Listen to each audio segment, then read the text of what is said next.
नमस्कार. विश्व मराठी परिषद आयोजित विश्व संवाद या मुलाखतींच्या आणि विचार मंथनांच्या मालिकेमधलं दुसरं पुष्प गुंफण्यासाठी आपण निमंत्रित केलेलं आहे ज्येष्ठ साहित्यकार, संत साहित्याचे गाढे अभ्यासक आणि विचारवंत डॉक्टर सदानंद मोरे सरांना. सर नमस्कार, तुमचं खूप मनापासून स्वागत. नमस्कार, धन्यवाद. मी थोडासा सरांचा परिचय करून देते. लेखक, कवी, नाटककार, समीक्षक, इतिहास संशोधक, प्रवचनकार, कीर्तनकार आणि संत साहित्याचे, विशेषतः संत तुकारामांच्या गाथेचे ते विशेष अभ्यासक आहेत. संत तुकारामांचे वंशज आहेत. त्यांनी तत्वज्ञान हा विषय आणि दुसऱ्यांदा प्राचीन भारतीय संस्कृती आणि इतिहास हा विषय घेऊन 2दा MA केलेला आहे. The Gita a theory of human action या विषयावरती त्यांनी PhD चे संशोधन केले होते आणि त्यांनी लिहिलेल्या प्रबंधाला सर्वोत्कृष्ट प्रबंध लेखनाचा गुरुदेव दामले पुरस्कार मिळालेला होता.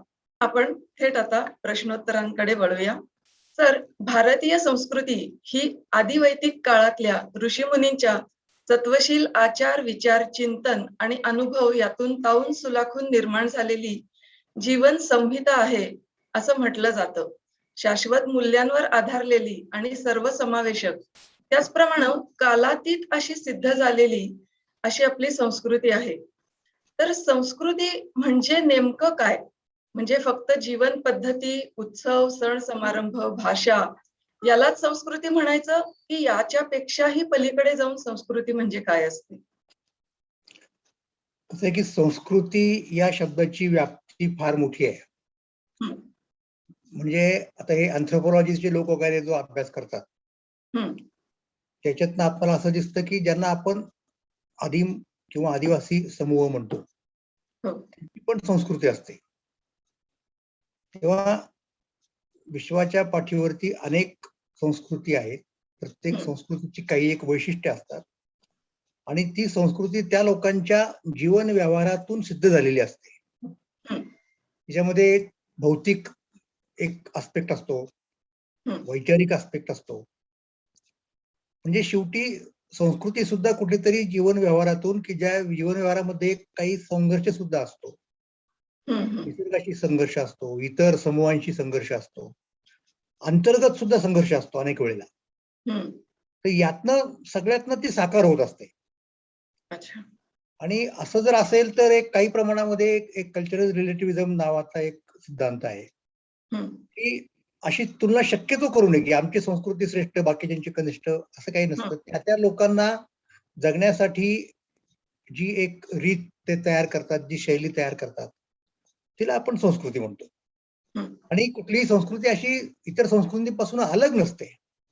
संस्कृतीमध्ये एकमेकांच्या देवाणघेवाण चालू असते. भारतीय संस्कृतीची सुद्धा इतर संस्कृतींशी देवाणघेवाण होती. भारतीय लोकांनी सुद्धा इतरांच्याकडनं अनेक गोष्टी घेतलेल्या आहेत आणि भारतीय संस्कृतीने इतरांना अनेक गोष्टी दिलेल्या आहेत. त्यामुळं मी असं म्हणेन की आपली संस्कृती चांगली आहे, आपलं तिच्यावरती प्रेम आहे, परंतु असं आपण श्रेष्ठ कनिष्ठत्वाच्या भाषेत बोलू नये. भाषेचं सुद्धा हेच आहे ना, प्रत्येक समूहाची भाषा असते आणि ती त्या काळातल्या त्या समूहाच्या गरजा पूर्ण करण्यासाठी समर्थ असते, किंवा त्याच गरजातून ती निर्माण झालेली असते. त्यावेळेला जेव्हा त्यांच्या लक्षात आलं, भाषा बोलणाऱ्या लोकांच्या असं लक्षात येतं की अरे आपली भाषा कुठेतरी आपल्या काही एक गरजा पूर्ण करायला कमी पडते. मग अशा वेळेला ते इतर भाषांकडनं उधार उसनवारी करतात आणि आपली भाषा समृद्ध करतात. तशाच प्रकारे मी असं म्हणेन की संस्कृतीचं सुद्धा आहे. आणि आपण जरी म्हणालो पुष्कळ वेळेला आणि चांगल्या भावनेने म्हणालो की शेवटी माणसाचं सगळ्या पृथ्वीवरच्या एकच राज्य असलं पाहिजे, अमुक असलं पाहिजे, म्हणजे राज्य सुद्धा, आणि मग एकच मानवाची संस्कृती निर्माण होईल, तर त्याच्यातला धोका कसा असतो? त्यातला धोका असा असतो की जे आर्थिक दृष्टिकोनातून, राजकीय दृष्टिकोनातून, शस्त्रास्त्रांच्या दृष्टिकोनातून बलदंड असतात, ते आपली मूल्य, आपला व्यवहार इतरांच्यावरती लादू शकतात आणि तीच संस्कृती जागतिक संस्कृती असं म्हणू शकतात. काही प्रमाणामध्ये आज मला दिसतं की पाश्चात्य संस्कृतीचं असं घडलेलं आहे. बाकीच्या लोकांच्यावरती ते अक्षरशः म्हणजे तुम्हाला कळत पण नाही की तुमच्यावरती हे थोपवलं गेलेलं आहे किंवा तुम्ही त्यांना नाईलाज म्हणून घेतलेलं आहे. तुम्ही जणू काही ते आपण स्वेच्छेनेच घेतो अशा पद्धतीने घेत असता. कपडे असतील, अन्न असेल वगैरे वगैरे या गोष्टी असतात. त्याच्यामुळे मला असं म्हणायचंय की संस्कृतीमधली व्हरायटी ही काही वाईट नाही, चांगली आहे. आणि कुठलीही संस्कृती दुसऱ्या कुठल्याही संस्कृतीपेक्षा श्रेष्ठ आहे असं निदान त्या संस्कृतीच्या लोकांनी म्हणू नये. बाहेरचे जर समजा कोणी लोक म्हणत असले की बाबा भारतीय संस्कृती श्रेष्ठ आहे, तर आपल्याला आनंद होईल, आपण त्याचं स्वागत करू. आपण नाही म्हणायचंय, आपण नाही म्हणायचं. अदर्स से दिस. बरोबर. सर, बऱ्याचदा असं होतं की इतिहास म्हणजेच संस्कृती असं समजलं जातं.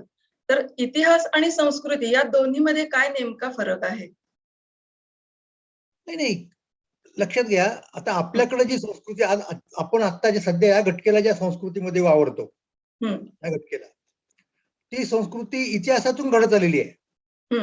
पण ती कशी घडली हे सांगणं म्हणजे इतिहास.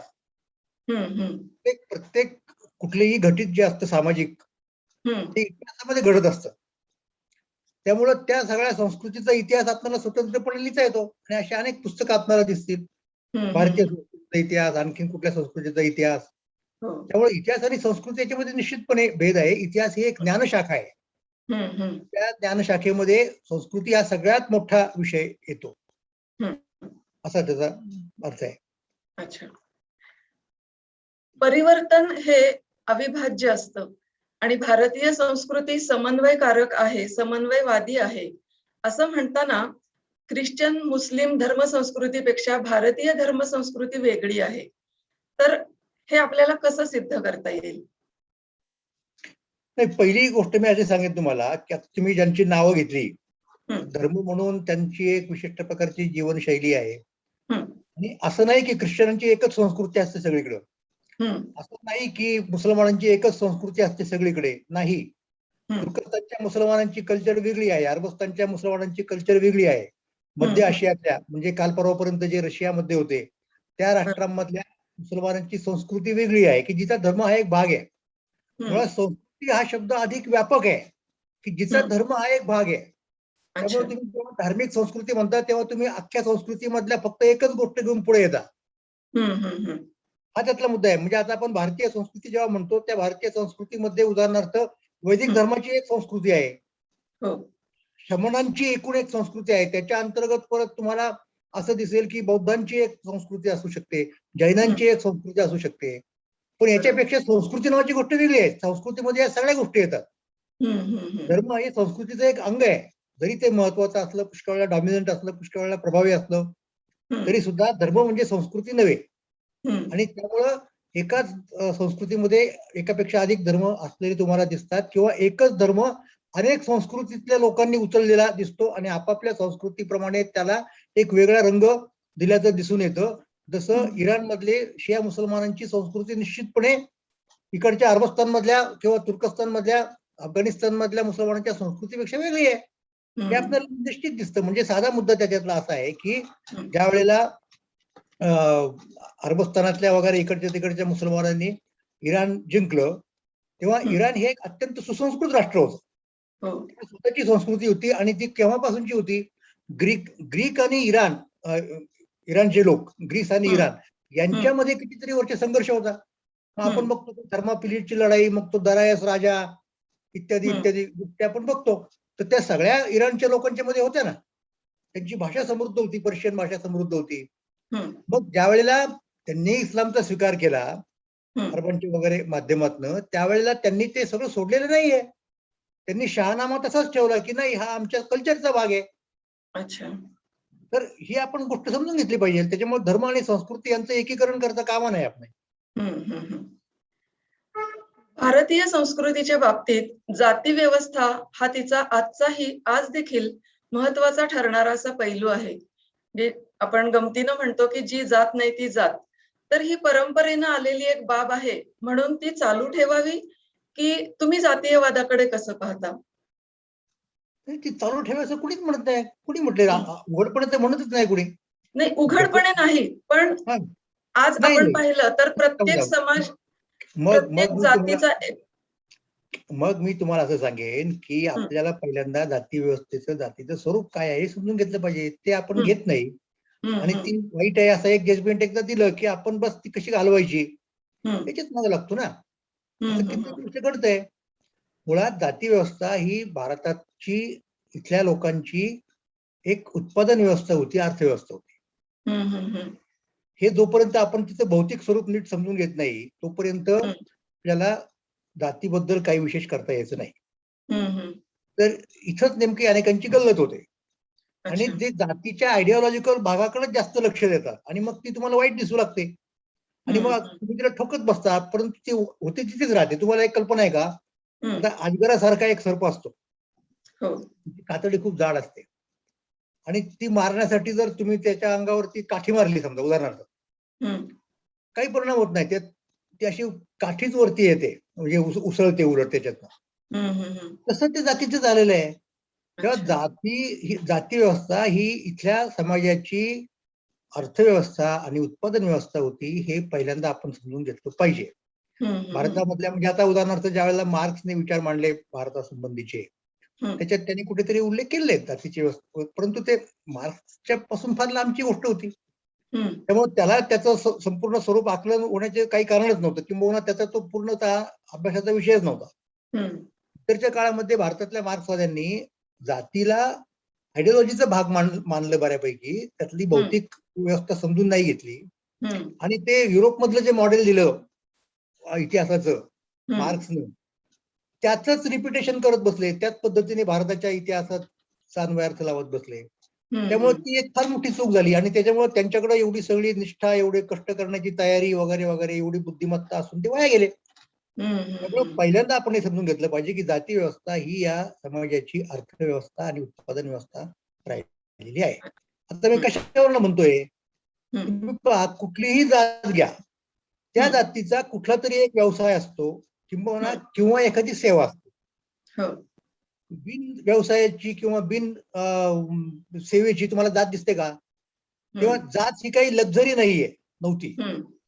तर जात ही अशा पद्धतीने उत्पादनाची याची व्यवस्था होते, हे समजून घेतलं पाहिजे आपण.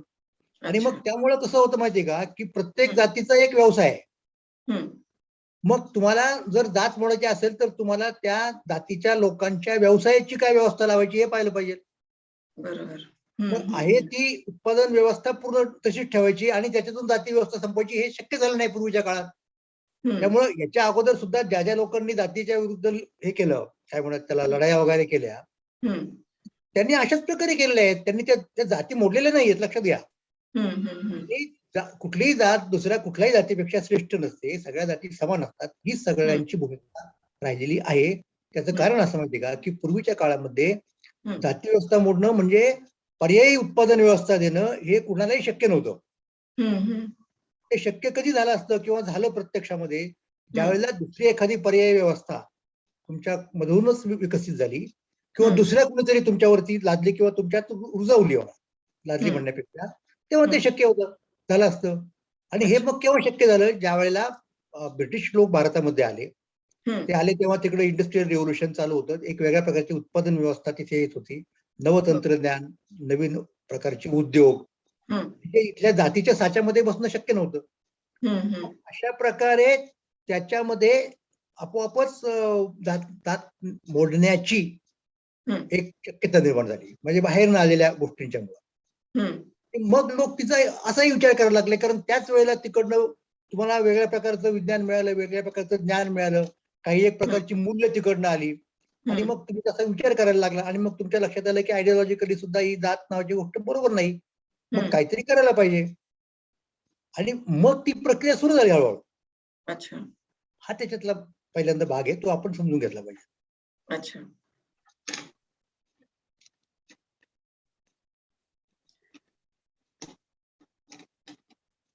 भाषा हे संस्कृतीचं एक महत्वाचं अंग आहे. तर आज आपण जी भाषा वापरतो, तर त्याच्या भाषेच्या आजचं जे स्वरूप आहे, तर ते संस्कृती आपली टिकवण्यासाठी कितपत उपयोगी असेल असं तुम्हाला वाटतं? नाही, संस्कृतीमधला सगळ्यात महत्वाचा घटक म्हणजे भाषाच आहे पहिल्यांदा. संस्कृती, कारण संस्कृती जी विकसित होते, वाढते, टिकते, भाषेमुळे असते. ती बरोबर संक्रमित होते, ती भाषेमुळे असते. त्यामुळं भाषा जर वगळली तर संस्कृती राहत नाही, म्हणजे ती संस्कृती राहत नाही, काहीतरी संस्कृती असेल ना. म्हणजे इंग्रजी भाषा वगळली समजा तर तुम्ही ब्रिटिश लोकांच्या संस्कृतीचा विचार नाही करू शकत. बरोबर. मराठी माणसाची भाषा, मराठी भाषा वगळली तर मग मराठी संस्कृती काय राहते? काहीतरी राहील. तिला तुम्ही संस्कृती म्हणू शकाल, पण ती मग मराठी संस्कृती असणार नाही. अच्छा. त्यामुळं संस्कृती आणि भाषा यांचा अत्यंत अतूट संबंध आहे.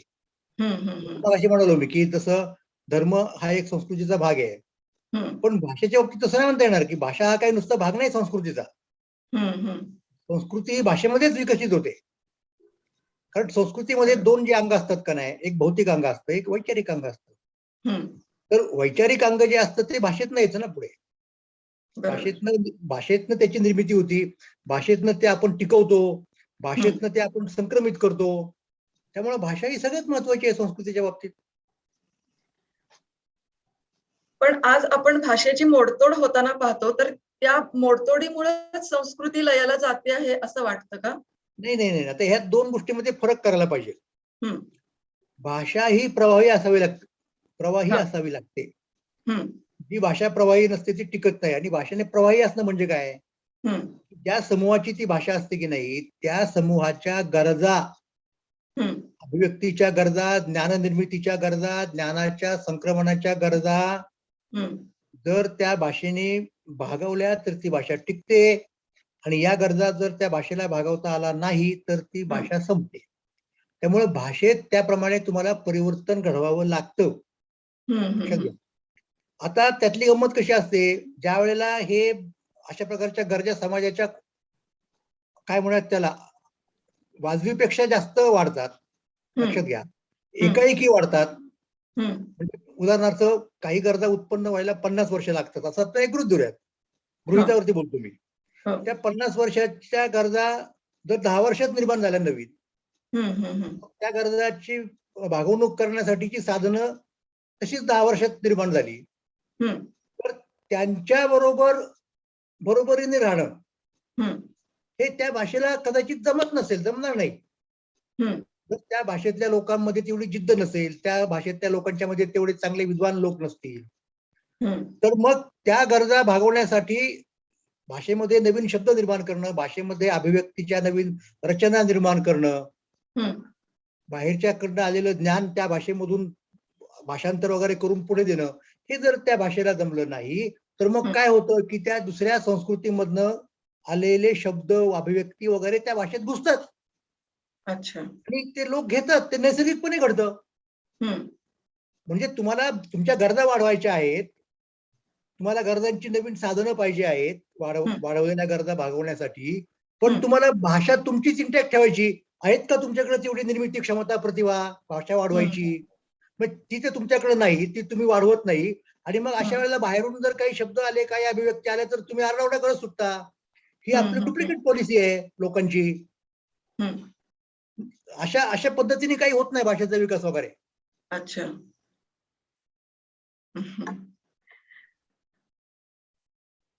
सर, मला आता वारीकडे यायचं आहे.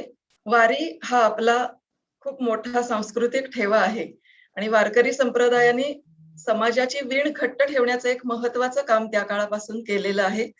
तर मला असं विचारायचं आहे तुम्हाला की संतांची शिकवण आपण प्रत्यक्ष वागताना विसरतो, तर समाज म्हणून आपण अत्यंत भोंदू आणि दुटप्पी आहोत असं आपल्याला वाटतं का? समाज हा माणसांनी बनलेला असतो. कोणत्याही समाजामध्ये, कोणत्याही काळामध्ये काही माणसं भोंदू असतात, काही प्रामाणिक असतात. त्यांच्या काळात काय सगळी माणसं प्रामाणिक होती का? मग तसं असतं तर संतांनी त्यांच्यावरती टीका केलीच नसते. केवढी टीका आहे तुकाराम महाराजांनी केलेली, एकनाथ महाराजांनी केलेली त्यावेळी त्या लोकांच्या वरती. मग त्यावरनं तुम्ही तो समाज तसा होता असं म्हणणार का? असं नसतं. कुठलाही समाज असा भोंदूबिंदू नसतो, कुठलाही समाज प्रामाणिक नसतो पूर्णतः. कोणत्याही प्रकारच्या समाजामध्ये काही लोक असे असतात, काही लोक तसे असतात, त्यांना घेऊनच आपण पुढे जातो. अच्छा. असं काही नसतं. संत तुकाराम यांच्याकडे येते मी. खऱ्या अर्थाने द्रष्टे आणि सामाजिक रिफॉर्म्स ज्यांना घडवायचे होते, असे द्रष्टे समाज सुधारकच आपण त्यांना म्हणूया, तर त्यांचे सामाजिक विचार आपलं खूप दुर्लक्ष झालंय का त्यांच्याकडे, आणि त्यांच्या आध्यात्मिक यांच्याकडे जास्त आपण लक्ष देतो का? नाही. कसं आहे तुम्हाला सांगतो, कसं झालं की आपण आज ज्या पद्धतीने अध्यात्म आणि सामाजिक विचार किंवा भौतिकता, कारण शेवटी सामाजिक विचार हे भौतिक असतात काही संदर्भामध्ये, यांच्यामध्ये जशी फारकत आपण आज करतो तशी त्या काळामध्ये फारकत नव्हती झालेली. त्यामुळं त्यांना असा प्रश्न पडत नव्हता. आपल्याला का प्रश्न पडतो? कारण आपण तशी फारकत केलेली आहे. आणि फारकत करून आपण असं म्हणतो की सामाजिक जे विचार आहेत त्याचा अध्यात्माशी काही संबंध नाही. आणि मग आपल्याला वाटतं की अरे इथं जे लोक आहेत ते सामाजिक विचारांकडे लक्ष देत नाहीत आणि आध्यात्मिक विचारांकडे देतात. त्या काळातले लोक हे ह्या दोन्ही गोष्टींचा बॅलन्स नसायचा, कारण याच्यामध्ये तशी फारकत नव्हती. आणि म्हणून लक्षात घ्या की आता अध्यात्म हा परत धर्माचा एक भाग आहे. धर्म ज्याला म्हणतो आपण, धर्मामध्ये काही एक कर्मकांड असतं, काही एक अध्यात्म असतं. तर तुकाराम महाराजांच्या काळात किंवा नंतरच्या काळात, अगदी पेशवाई पर्यंतच्या काळामध्ये आपण बघा की आपल्याकडे समाज सुधारक नावाची कॅटेगरी वेगळी नव्हती. ही कधी आली? ही ब्रिटिश सत्ता आपल्याकडे आली. आपल्या तिथलं शिक्षण घेतलं, युरोपियन पद्धतीचं ज्ञान घेतलं, विज्ञान घेतलं, तंत्रज्ञान घेतलं. तिकडच्या ज्या लोकसंस्था आहेत, तिकडचा जो लोकव्यवहार आहे त्याचं अनुकरण करायला सुरुवात केली. आणि मग आपल्याला वाटलं की अरे समाज सुधारक ते काहीतरी वेगळं असतं. शिवाजी महाराजांच्या काळात कोण होतं समाज सुधारक? शब्द तरी होता का? नव्हता ना. कसा असणार? मग त्यावेळेला याचा अर्थ लोक सुधारणा करत नव्हते का? काही घडत नव्हते का? घडवीत नव्हते का? तर असं नाही. या सगळ्या गोष्टी धर्माचा भाग होत्या. त्यामुळं त्या संपूर्ण काळामध्ये जे धर्माच्या क्षेत्रात काम करत होते लोक ते म्हणजे संत होते. ते आजचा शब्दप्रयोग करायचं झालं तर समाज सुधारकही तेच होते. अध्यात्म सांगणारेही तेच होते आणि समाजाने कसं वागावं, कसं असावं हे सांगणारेही तेच होते. मग आता तुम्हाला सांगतो पुढचा मुद्दा. त्यावेळेला हे लोक सगळे आले, ब्रिटिश राज्यकर्ते आले. त्यांनी सगळी शिक्षण व्यवस्था वगैरे आणली, भाषा आणली. मग आपल्याकडचे लोक शिकले, ज्ञान घेतलं, त्याच्यापासून काय करता येईल आपल्याला, काय शिकता येईल, काय घेता येईल हे पाहायला लागले. आणि मग ते सुधारणा करायला लागले. पण हे अलीकडच्या काळातले सगळे सुधारक धार्मिक होते. आणि हे अलीकडचे लोक विसरतात हे नेमकं. त्यांना धर्माबद्दल काहीतरी प्रॉब्लेम असतो, ऍलर्जी असते. त्यामुळे ते हे कधीच सांगत नाहीत तेवढ्या ठामपणाने की दादोबा पांडुरंग हे पहिले सुधारक आहेत, समाज सुधारक म्हणता येतील असे. पूर्णतः धार्मिक होते. त्यांच्या सुधारणा धर्माच्या अंगाने झाल्या. नंतर प्रार्थना समाजाचे लोक आले, न्यायमूर्ती रानडे, डॉक्टर भांडारकर, हे सगळे धर्म बांधणारे लोक होते. अंतःकरणपूर्वक सिरियसली धार्मिक होते. त्यांनी ज्या सुधारणा सांगितल्या ते धर्माला धरून सांगितलेले आहेत, धर्माच्या माध्यमातून सांगितलेले आहेत, धर्माच्या अंगाने सांगितलेले आहेत. मग ज्योतिराव फुलांचा सत्यशोधक समाज आला, तो धर्म समाज होता. त्यांनी ज्या प्रकारच्या सुधारणा सांगितल्या त्याला धर्माचं पाठबळ असलं पाहिजे होतं त्यांच्या दृष्टिकोनातून, तरच त्या टिकतात समाजामध्ये. म्हणून त्यांनी सत्यशोधक सार्वजनिक सत्य धर्म काढला. आणखी थोडं पुढे जाऊ आपण, त्याच समाजात जाऊन पुढे विठ्ठलरामजी शिंदे होते, मोठे सुधारक होते, समाज सुधारक, धार्मिक होते. बाबासाहेब आंबेडकर आले पुढे, महाधार्मिक होते. आणि त्यांनी धर्माच्या अंगाने सगळ्या सुधारणा केल्या. हे आपण का विसरतो? मोठा प्रॉब्लेम झालेला आहे आपल्या विद्वानांच्या मध्ये. हे सगळे समाज सुधारक तुम्ही जो शब्द वापरला ते सगळे धर्म मानणारे होते. तर त्यांच्या धर्माच्या स्वरूपाबद्दल वगैरे काही मतभेद होते. त्यांना अस्तित्वात असलेल्या धर्मामध्ये काही कमतरता वाटत होत्या, म्हणून त्यांनी दुसरे धर्मपंथ काढले. बाबासाहेबांनी दुसरा धर्म स्वीकारला. पण धर्म आहे ना. मला कधी कधी आश्चर्य वाटते सगळ्या विद्वान लोकांचं. सगळं त्यातला धर्म बाजूला ठेवायचा आणि नुसतं समाज सुधारक म्हणायचं. कोणाला शक्य आहे राव? हे स्वतःची फसवणूक आहे. आणि जे लोक समाजातले तुमच्याकडे लीडर म्हणून बघतात, इंटेलेक्च्युअल, त्यांची महाफसवणूक आहे. एक आगरकर जर सोडले तर त्या काळातला कुणीही समाज सुधारक बिनधर्माचा नाहीये, म्हणजे धर्म न मानणाऱ्यांच्या पैकी नाहीये. आणि आगरकरांनी सुद्धा त्या अर्थाने धर्माला फेकून नाही दिलेलं की ज्या अर्थाने आजची मंडळी.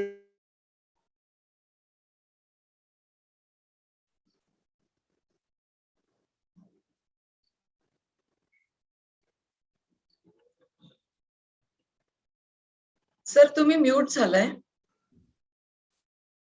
आवाज येत नाहीये. अनम्यूट कराल का?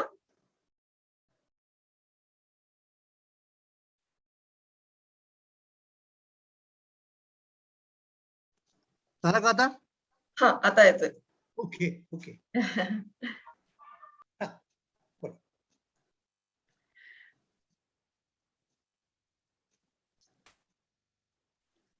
मी संत तुकारामांच्या बद्दलच तुम्हाला विचारणार आहे. तुकाराम दर्शन हे तुमचं पुस्तक. तुम्ही म्हटलंय की तुकोबा हे महाराष्ट्राचे संस्कृती पुरुष आहेत आणि महाराष्ट्राच्या इतिहासाची तुकाराम केंद्रित मांडणी तुम्ही यामध्ये केली आहे. साहित्य अकादमीचा पुरस्कारही तुम्हाला यासाठी मिळालाय. तर संत तुकाराम हे देशाचं प्रेरणास्थान कसं बनलंय हे आम्हाला थोडंसं सांगा. तुकाराम महाराजांच्या संदर्भामध्ये मी अशी मांडणी केली होती की महाराष्ट्र म्हणजे मराठी संस्कृतीचा जर तुम्हाला इतिहास द्यायचा झाला तर तो तुम्हाला तुकाराम केंद्रित पद्धतीने लिहावा लागेल.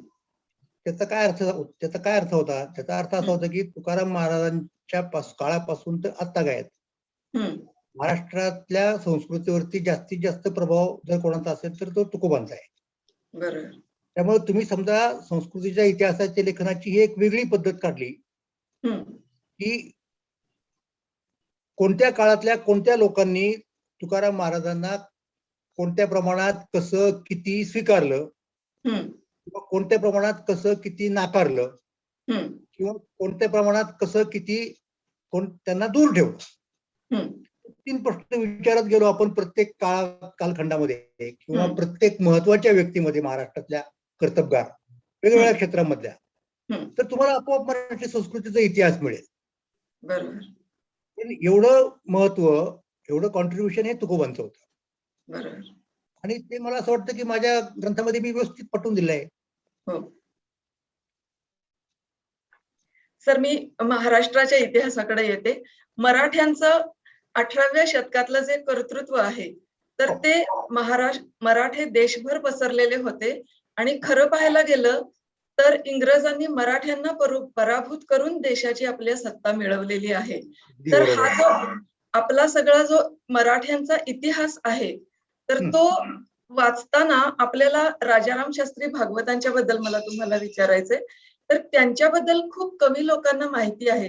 तर आम्हाला त्यांच्याबद्दल थोडंसं सांगा की ते किती दुर्लक्षित राहिलेत आणि त्यांचं कार्य किती महत्वाचं आहे. निश्चित. माझं गरजा महाराष्ट्र या नावाचं पुस्तक आहे.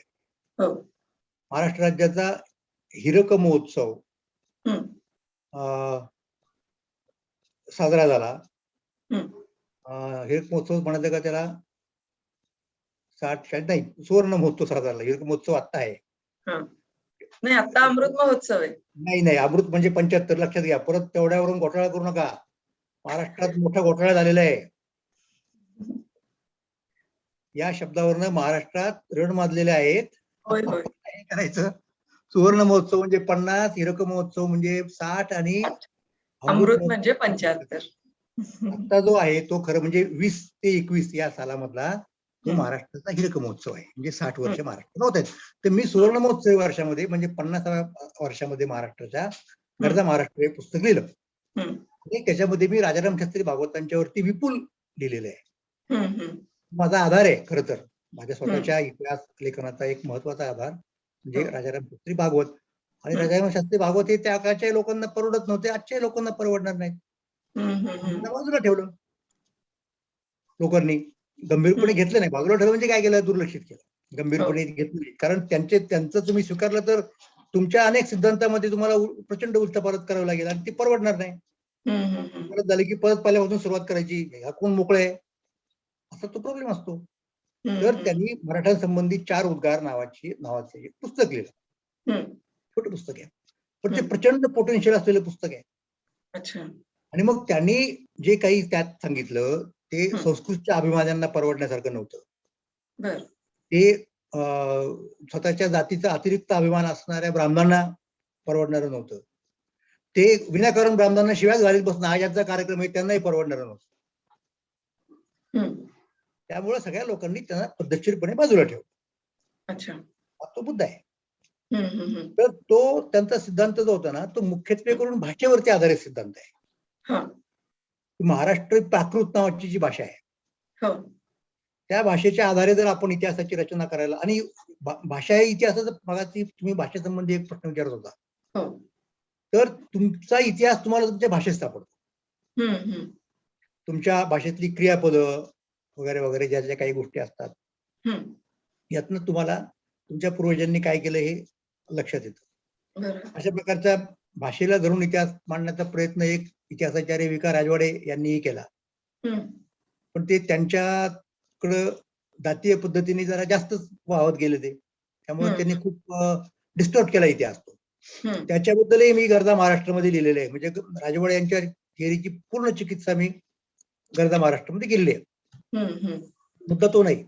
तर राजवाडे एका बाजूला आणि भागवत दुसऱ्या बाजूला, असं तुम्हाला दोन ध्रुव दिसतात महाराष्ट्राच्या याच्या इतिहासाच्या निर्मितीचे वगैरे वगैरे वगैरे. आणि मग त्यांनी तो इतिहास मांडण्याचा प्रयत्न केला विशिष्ट पद्धतीने भाषेच्या आधारावरती. मग तो इतिहास त्या पद्धतीचा पुढे न्यायचं काम ज्यांनी केलं, उदाहरणार्थ त्याच्यामध्ये ज्ञानकोशकार केतकर आहेत. तर भागवत आणि केतकर यांना धरून जर तुम्ही इतिहास लिहायचा प्रयत्न केला तर तुम्हाला वेगळ्या प्रकारचा इतिहास दिसायला लागतो, की ज्याच्यामध्ये तुमची प्राकृत भाषा जी आहे, महाराष्ट्रीय प्राकृत, ती सगळी कशी देशव्यापी होती आणि इतर प्राकृत भाषा या महाराष्ट्रातून कशा निघालेल्या आहेत. आणि याचा अर्थ असा की इकडचे लोक तिकडे गेले होते, कुठे कुठे कुठे कुठे. म्हणून त्या काळच्या, म्हणजे त्याला शब्द आपण मराठाच वापरायचो, भागवतांनी तोच वापरलेला आहे. ते मराठी अशा प्रकारे देशव्यापी झालेले होते. त्यांना सांगितलं की विस्तार क्षमता हे मराठ्यांचं मूळ वैशिष्ट्य आहे. आणि मग ज्या ज्या काळात त्यांना संधी मिळाली त्या काळात त्यांनी तो विस्तार केला. आणि अलीकडचा काळ कोणता, तर तो तुम्ही मगाशी म्हणालात ते 18वे शतक. 18व्या शतकामध्ये मराठी संपूर्ण भारतामध्ये पसरले. म्हणजे असं बघा की आपण त्याच्यामध्ये कुठल्याही प्रकारचं यमक वगैरे जुळवायचा उद्देश नाही माझा. ते तिकडं काश्मीर पासून ऑलमोस्ट पंजाब तर त्याच्यामध्ये धरलं आपण, तर रामेश्वर पर्यंत, आणि तिकडे कटक पासून अटक पर्यंत इथे मराठ्यांचा प्रभाव होता. काही ठिकाणी प्रत्यक्ष सत्ता होती, काही ठिकाणी अप्रत्यक्ष सत्ता होती. म्हणजे तिथले सत्ताधारी हे मराठ्यांच्या अंकित होते. आणि औपचारिकपणे त्यावेळेला भारतात कोणाचं राज्य होतं? मोगलांचं राज्य होतं. मुघल बादशाह हा भारताचा सार्वभौम मानला जायचा. दिल्लीश्वर त्याला लोक म्हणायचे. तर तो दिल्लीचा बादशाह मराठ्यांनी आपल्या हातात ठेवला होता. म्हणजे त्या दिल्लीच्या तख्तावरती कोणाला बसवायचं, कोणाला उठवायचं, हे सगळे मराठे करायचं. त्या अर्थाने प्रत्यक्ष अप्रत्यक्षपणे संपूर्ण भारतावरती मराठ्यांचा त्यावेळेला ताबा होता. म्हणजे मी ज्याला कटक म्हणत होते, जे बंदर आहे ओरिसा मधलं, आणि तो ओरिसा प्रांत संपूर्ण नागपूरच्या भोसल्यांच्या ताब्यामध्ये होता. आणि अशा अनेक ठिकाणी, म्हणजे तो काही मुद्दा नाही. तर अशा प्रसंगी मराठ्यांनी त्या काळामध्ये महत्वाच्या 2 गोष्टी केल्या. त्या कोणत्या? त्या अशा की 2 परकीय सत्ता त्यावेळेला भारतामध्ये येऊन तिथे सत्ता स्वतःची स्थापण्याच्या काय म्हणतात त्याला विचारामध्ये होत्या. त्यांचा इरादा होता, त्यांचा प्रयत्न होता. एक भारताच्या पश्चिमेकडनं येऊ शकत होती आणि एक भारताच्या पूर्वेकडनं येऊ शकत होती. तर कोणत्या त्या 2 सत्ता होत्या? तर भारताच्या पश्चिमेकडनं येणारी संस्था, काय म्हणतात त्याला, सत्ता म्हणजे अफगाण लोकांची. अहमद शाह अब्दालींनी भारतावरती अनेक स्वाऱ्या केल्या, दिल्ली काबीज केली, आणि दिल्लीमध्ये आपल्याला हवे असणारे लोक त्यांनी तिथे ठेवले. पंजाब ताब्यात घेतला पूर्णपणे. नंतर काही दिवस त्यांच्या ताब्यात राहिला रणजित सिंग येईपर्यंत. तो अफगाणाचाच भाग राहिलेला आहे पंजाब. तर ही पश्चिमेकडनं. आणि पूर्वेकडनं कोण? तर पूर्वेकडनं कलकत्त्याला इंग्रजांची वखार होती. इंग्रज हळूहळू पाय पसरत दिल्लीपर्यंत पोहोचणार होते. अयोध्येपर्यंत, लखनौपर्यंत ते पोहोचलेच होते जवळपास, कोणत्या वेगवेगळ्या कारणामुळे. कारण त्यांनी बंगाल जिंकला प्लासीच्या लढाईमध्ये.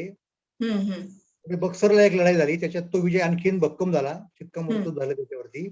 आणि बंगाल प्रांताची संपूर्ण दिवाणी म्हणजे महसुलाचे अधिकार, संरक्षणाचे अधिकार हे ब्रिटिशांनी घेतले बादशाहकडनं. आणि बंगाल म्हणजे आजचा बंगाल नाही, लक्षात घ्या. आपल्याला बंगाल म्हटलं तर छोटा वाटतो. बंगाल फार मोठा, म्हणजे पूर्व बंगाल, सॉरी, आपला जो बंगाल आहे तो पश्चिम बंगाल तो त्याच्यामध्ये होताच, पण आज जो बांगलादेश आहे मधल्या काळात तो काही दिवस पूर्व बंगाल म्हणून पाकिस्तानचा भाग होता, तो संपूर्ण. आणि शिवाय बिहार, उत्तर प्रदेशचा काही भाग, हा सगळा बंगालचा भाग होता. एवढा मोठा होता. त्याच्यावरती ब्रिटिशांनी या पद्धतीने कमांड मिळवली.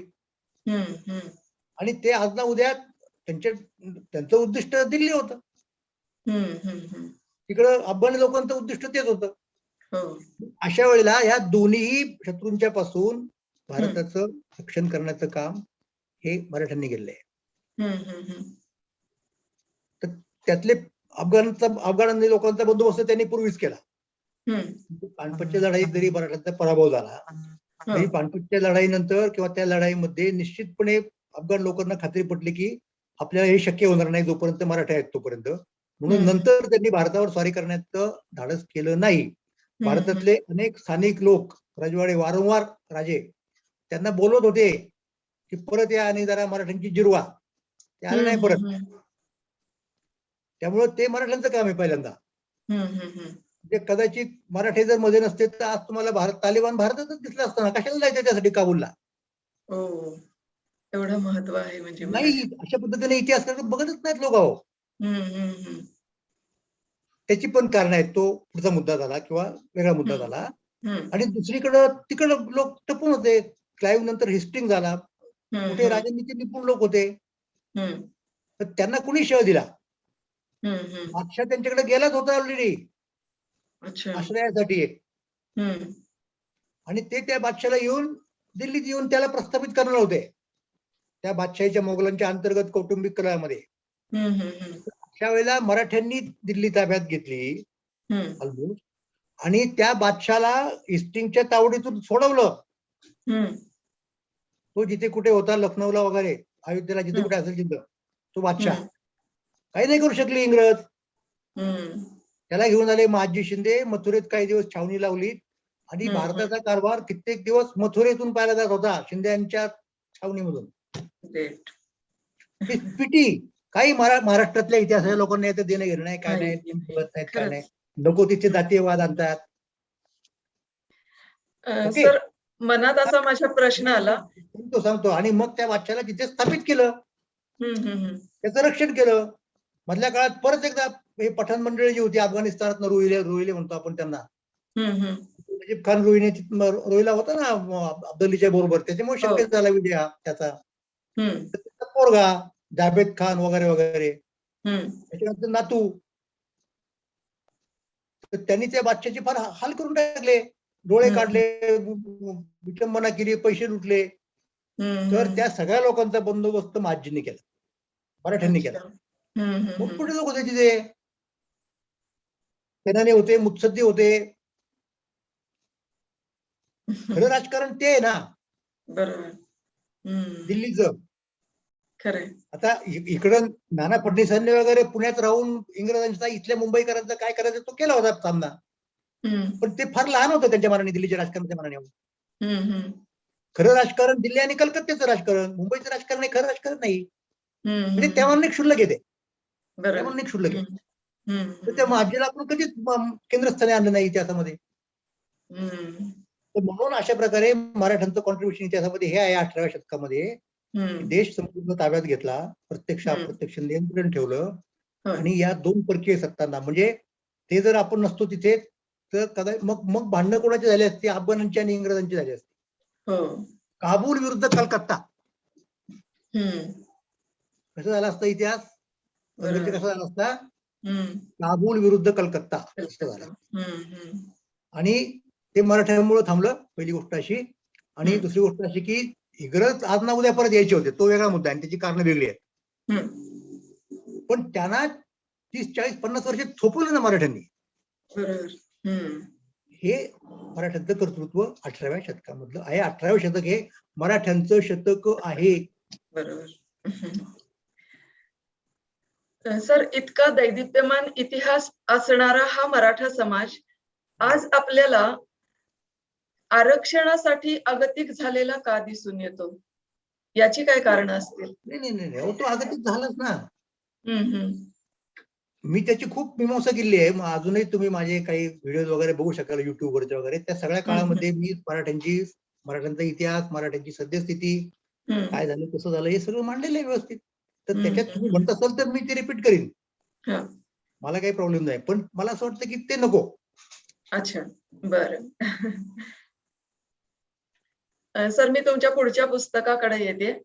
The Gita theory of human action या विषयावर तुम्ही पीएचडी केलं आणि सर्वोत्कृष्ट प्रबंधासाठीचा गुरुदेव दामले पुरस्कार तुम्हाला मिळाला. त्याचप्रमाणे तुम्ही ज्योतिरावांच्या ग्रंथरचनांमधून त्यांच्या विचारांची मांडणी करता करता तुम्ही ज्योतिरावांनी केलेल्या कृत्यांची घटनात्मक सगळी मांडणी केली आणि वैचारिक चरित्र मांडलं त्यांचं. वैचारिक चरित्र. हो, वैचारिक चरित्र. तर या ज्योतिबांच्या बद्दल थोडंसं ऐकायचं आहे. येस. काय की ज्योतिराव फुले हे महाराष्ट्रामधले, भारतामधले फार मोठ्या काय म्हणतात त्याला, कर्तृत्वाचे गेले. आणि त्या काळात त्यांनी जो संघर्ष केला, जे वैचारिक धाडस केलं, मुख्य प्रवाहाच्या विरुद्ध जाऊन वेगळ्या प्रकारची मांडणी केली, ती स्तिमित करणारी आहे. आता तुम्ही म्हणाल की त्यावेळेचे लोक स्तिमित झाले का? नाही झाले. त्याचं कारण असं की त्यांना त्यांच्या याच्यात बसणार नव्हती, कळणार नव्हती त्यांना. तर ज्योतिबा फार पुढचं पाहत होते. त्यामुळं आपण कोणत्या लोकांना विद्वान वगैरे मानतो आणि कोणत्या लोकांच्यात वैचारिक संघर्ष होतो की जे आपल्या काळापुरतं असतं, त्यांच्या पुरतं त्यांचा होतो सगळा. म्हणजे काळाच्या पुढे असतात त्यांच्याकडे लोक तितकं हे करत नाहीत, त्याचे ते मुद्दे दुर्लक्षित करतात. तर ज्योतिराव हे अशा प्रकारचे ग्रस्त होते. मग मी कितीतरी वर्षांपासून या अभ्यासामध्ये आहे. म्हणजे कसं की माझ्या कुटुंबाला जशी वारकरी संप्रदायाची आणि संत साहित्याची, त्याच्या अभ्यासाची एक पार्श्वभूमी होती, तशी सत्यशोधक समाजाने ब्राह्मणेतर चळवळीच्याही प्रत्यक्ष सहभागाची, कृतीची पार्श्वभूमी होती. आमचे एक चुलते भागवत महाराज दिवकर होते. पंढरपूर मधल्या एका मोठ्या फडाचे प्रमुख होते, दिवकरांच्या फडाचे. आणि त्यांनी 1924-25 साली सत्यशोधक पद्धतीने स्वतःचा विवाह केला. असे अनेक विवाह घडून आणले. ते पूर्ण चळवळीमध्ये काय म्हणतात त्याला, सहभागी, म्हणजे इन्व्हॉल्व होते. जेजे मॅन्शनचा त्यांचा फार निकटचा संबंध होता, कारण जेजेंची आणि आमच्या मोरेंची सोरीकच त्यांनी घडून आणली. त्यामुळे मी त्यांच्याबरोबर लहानपणी, नंतर वडिलांबरोबर सुद्धा अनेक वेळा जेजे मॅन्शन मध्ये वगैरे गेले. त्यामुळे त्या गोष्टीच्या बद्दलची ज्या बऱ्यापैकी माहिती ही घरीच मला लहानपणी मिळाली, वाचायला मिळाली. पुढे चांगल्या लोकांचा सहवास आला की ज्यांना या चळवळीबद्दल आस्था आहे. त्याच्यामध्ये डॉक्टर येदी फडके होते, त्यामध्ये परवा गेलेल्या डॉक्टर गेल अहमेद होत्या. आणि मग आपोआपच तिकडे वळालो. मग त्याच्यात मी उदाहरणार्थ डॉक्टर बाबा आढाव यांचा जो हे आहे, काय म्हणतात त्याला, एक त्यांनी संस्था स्थापन केली आहे ज्योतिराव फुले यांच्या नावाने. आणि अनेक पुस्तकं त्यांनी प्रकाशित केली सत्यशोधक समाजाच्या चळवळी संबंधीची वगैरे. तर बडोद्यामध्ये भगवंतराव पाळेकर नावाचे ब्राह्मणेतर पत्रकार होते. त्यांनी जागृती नावाचं एक साप्ताहिक चालवलं, कित्येक वर्ष चालवलं, काही दशकं चालवलं.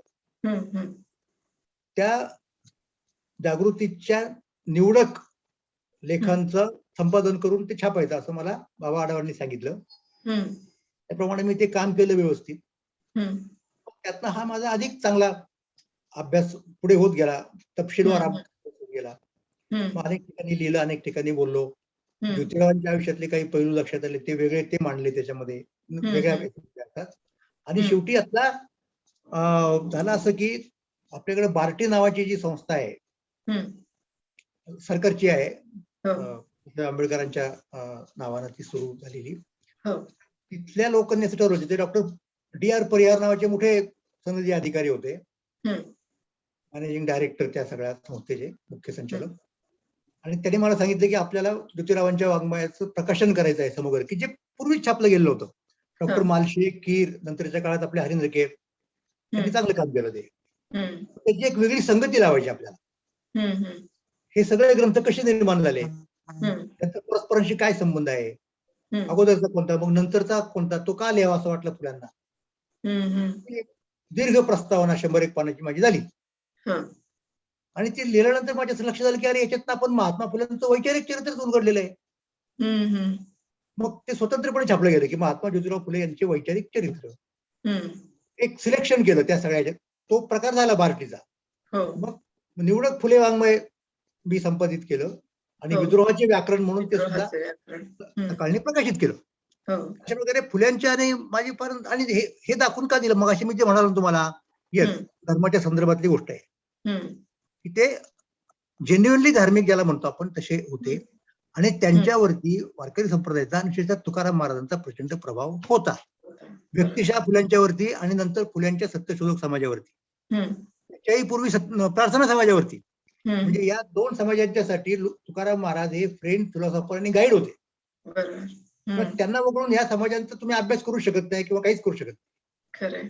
तर ते नेमकं कसं आहे हे मी पहिल्यांदा व्याख्यानातलं, मग उदाहरणार्थ समाज प्रबोधन पत्रिका सारख्या नियतकालिकातून संशोधकांना सांगितलं आणि ते लक्षात आलं लोकांच्या मान्यते काही कोणी रिजेक्ट नाही करू शकलं.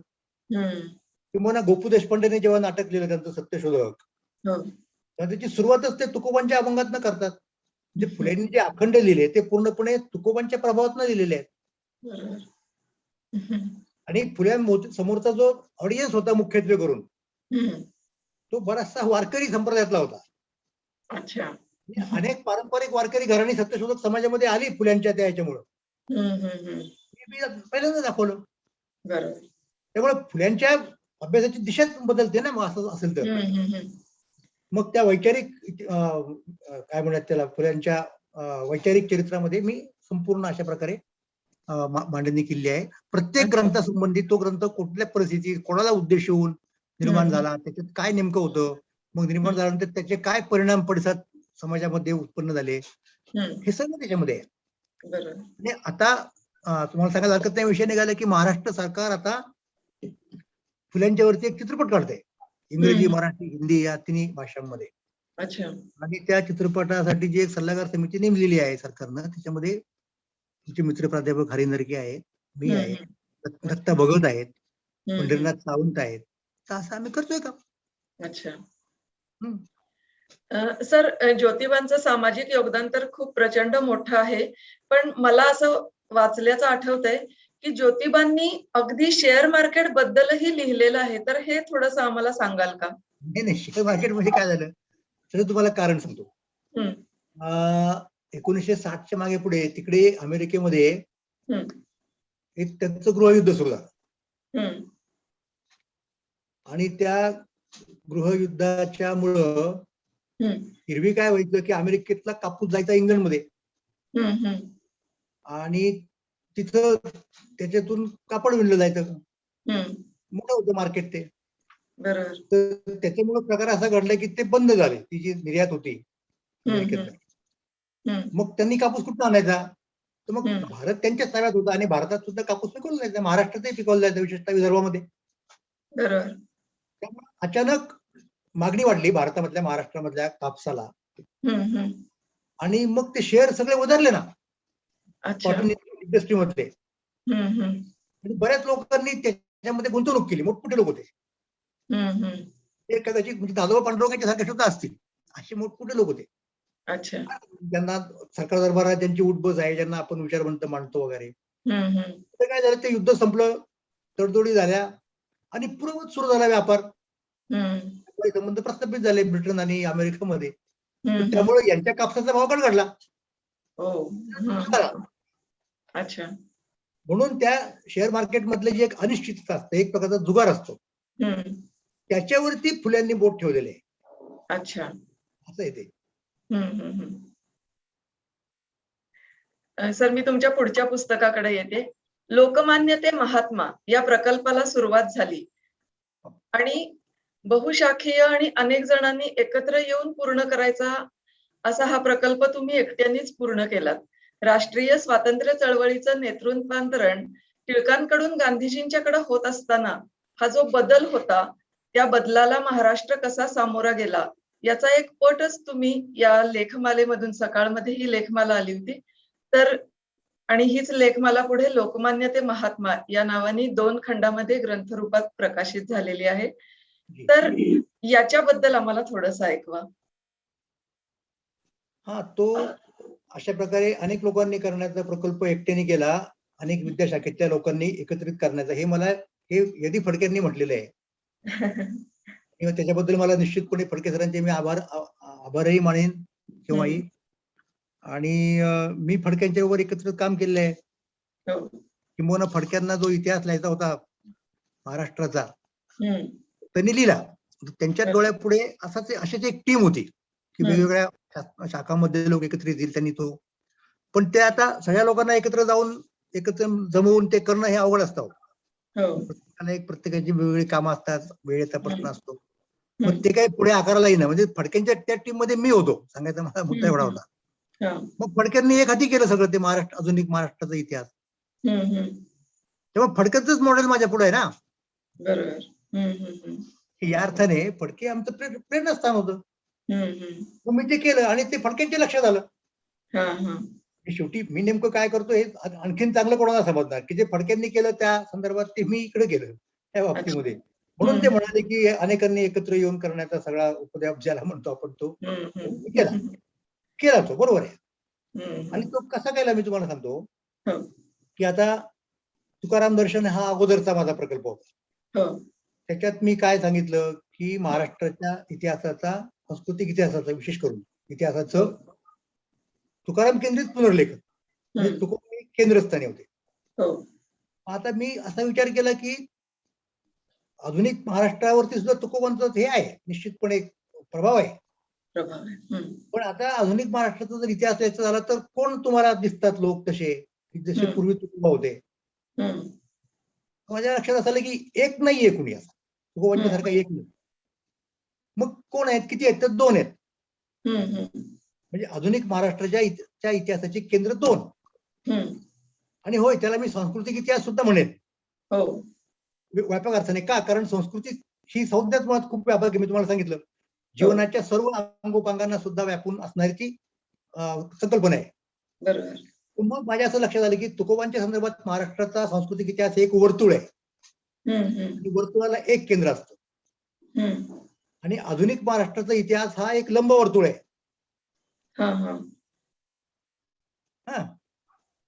आणि इलिप्टिकल ज्याला म्हणतो आपण. आणि त्या लंबवर्तुळात 2 केंद्र असतात बघा.